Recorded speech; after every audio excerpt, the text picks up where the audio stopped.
ولنبلونكم بشيء من الخوف والجوع ونقص من الأموال والأنفس والثمرات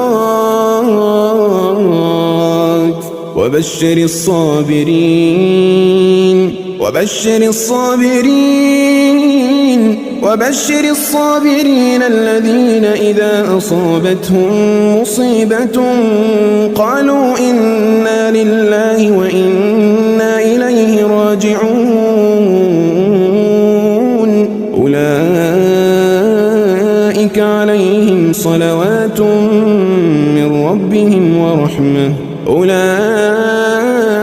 عليهم صلوات من ربهم ورحمة وأولئك